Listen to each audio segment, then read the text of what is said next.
আসসালামু আলাইকুম। সুপ্রিয় দর্শকবিন্দু, কেমন আছেন সবাই? আশা করি ভালো আছেন। আজকে আমি ছোট কিন্তু গুরুত্বপূর্ণ একটা বিষয় নিয়ে আলোচনা করব।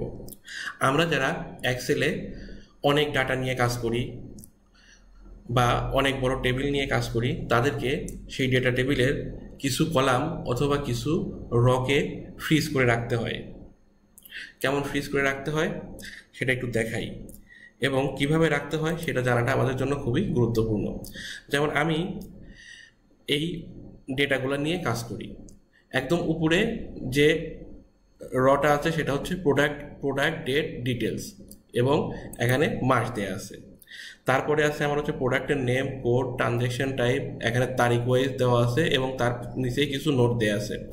এখন আমার যে ট্রানজ্যাকশনগুলো হয়েছে, এই ট্রানজ্যাকশনগুলো যদি আমি দেখতে যাই নিচের দিকে, দেখেন উপরে আমার ডেট এবং আমার যে নোটগুলো ছিল সেগুলা ভিতরে চলে গেছে।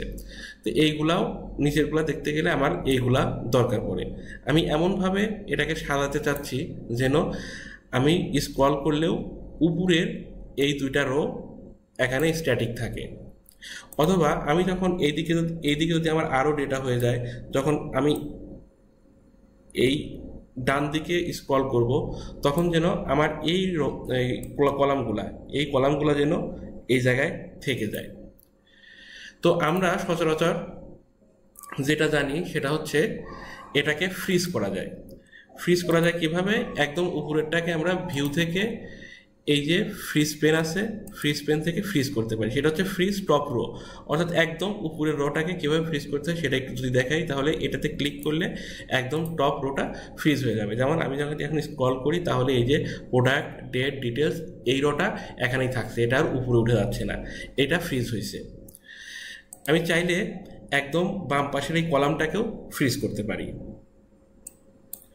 যদি আমি দেখাতে যাই বাম পাশের কলামটাকে ফ্রিজ করা, তাহলে আমি ফ্রিজ ফার্স্ট কলাম দিলে এই কলামটা ফ্রিজ হয়ে যাবে। সেক্ষেত্রে কিন্তু আবার আমার যে ফার্স্ট রোটা ফ্রিজ করা ছিল সেটা আবার আনফ্রিজ হয়ে গেছে, এখন ফার্স্ট কলামটা ফ্রিজ হয়েছে। আমি যদি ডান দিকে টান দেই, ফার্স্ট কলামটা ফ্রিজ হয়েছে। কিন্তু এমন একটা সমস্যা যে আমাকে ফ্রিজ করতে হবে কতটুকুন, এই যে তিনটা রো আছে, এই তিনটা রো আমাকে ফ্রিজ করতে হবে, আবার এই যে তিনটা কলাম আছে, তিনটা কলামও আমাকে ফ্রিজ করে রাখতে হবে। তাহলে আমার কাজ করার সুবিধা হবে বা আমি যে কোনো কিছু দেখতে পারবো।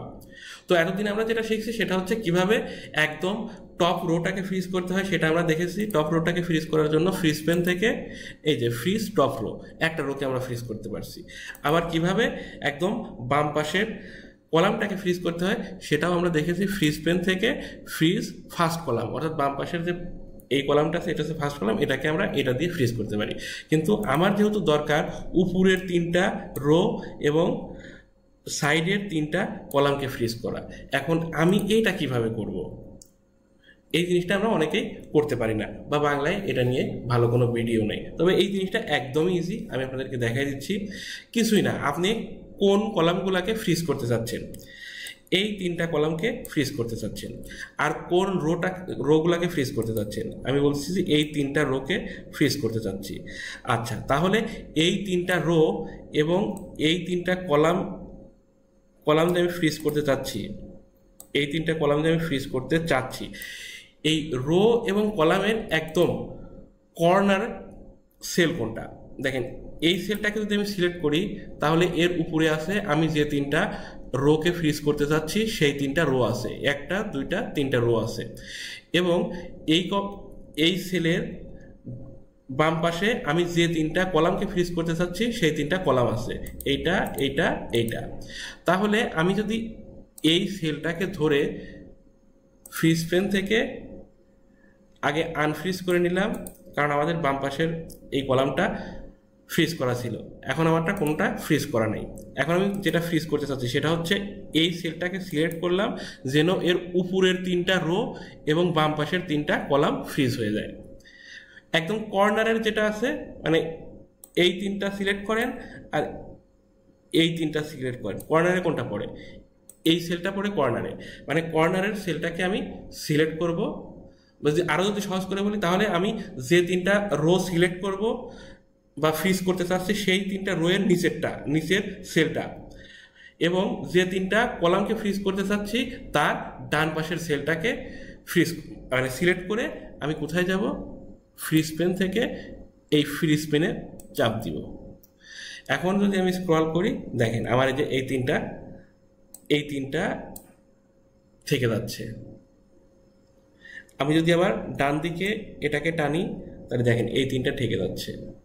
তার মানে কি দাঁড়াচ্ছে, আমি যেগুলাকে ফ্রিজ করতে চাই সেইগুলার উপরে কয়টাকে ফ্রিজ করতে চাই এবং বামে কয়টাকে ফ্রিজ করতে চাই, তার কর্নারের যে সেলটা সেটাকে আমি সিলেক্ট করব। এখন আমি এগুলাকে আনফ্রিজ করে দিই, আরেকটু বোঝানোর জন্য আনফ্রিজ করে দিলাম। আমি এখন চাচ্ছি যে আমার এই সবগুলা সেল মানে এই পর্যন্ত উপরের সেলগুলা ফ্রিজ হবে এবং এই পর্যন্ত বাম পাশের কলামগুলা ফ্রিজ হবে। তাহলে এই সেলে আমি কিছু একটা লিখে দিলাম, ধরেন এই সেলে আমি এই জিনিসটা লিখলাম।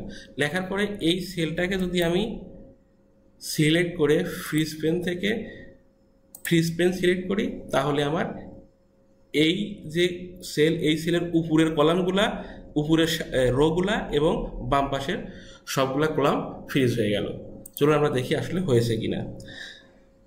দেখেন এই যে এইটা ছাড়া এইগুলা থেকে যাচ্ছে, মানে এই 13টার দিকে খেয়াল করেন বা এই রোটার দিকে খেয়াল করেন, সেটা কিন্তু ফ্রিজ হয়ে গেছে। তার মানে কি আমার হচ্ছে এই যে এখানে এই সংখ্যার উপরে যতগুলা রো আছে সবগুলা ফ্রিজ। আবার এটাকে ধরে যদি আমি এইদিকে টান দেই দেখেন শুধু এইটাই ভিতরে গেছে, এই যে এই সিলেক্ট করা সবগুলাই কিন্তু ফ্রিজ রয়েছে। দেখেন আমি যে টানছি সিলেক্ট করা সবগুলোই ফ্রিজ রয়েছে। অর্থাৎ আমরা যদি কোনো কলাম এবং কতগুলা রোকে ফ্রিজ করতে চাই তাহলে সেই কলাম এবং রোগুলাকে সিলেক্ট করলে যে সেলটা কর্নারে পড়ে সেই কর্নার সেলটাকে যদি আমরা সিলেক্ট করে ফ্রিজ পেন থেকে যে ফ্রিজ পেন্সে চাপ দেই তাহলে সেইগুলা ফ্রিজ হয়ে যাবে। এবং এখান থেকে আবার যদি আমাদের প্রয়োজন পড়ে যে অন্যটাকে আমরা করব তাহলে এখান থেকে আনফ্রিজ করে নিতে হবে। আনফ্রিজ করে নিয়ে যে জায়গায় আমরা করতে চাচ্ছি সেই জায়গায় নিতে হবে। যেমন আমার দরকার হচ্ছে এই জায়গাতে করা, এই জন্য আমি এখানে থেকে এই যে ফ্রিজ পেন দিলাম। এখন দেখেন এই যে এতটুকুন থাকতেছে এই জায়গায়, আর বাম পাশে যে তিনটা কলাম রাখছি তিনটা কলাম থাকতেছে। আশা করি আপনাদের জন্য বোঝা অনেক সুবিধা হয়ে গেছে যে কিভাবে ফ্রিজ পেনটা কাজ করে। তো এতটুকুনি, কথা বাড়াবো না। যদি আপনাদের সমস্যা থাকে কোনো কিছু বুঝতে তাহলে অবশ্যই নিচে কমেন্ট করবেন, আমি আরও ভালো করে বোঝানোর দরকার হলে আরও ভালো করে বুঝিয়ে দিব। অগোছালো ভিডিওটা তারপরে আশা করি আপনাদের কাজে লাগবে। ভালো থাকবেন, সুস্থ থাকবেন, আল্লাহ হাফিজ।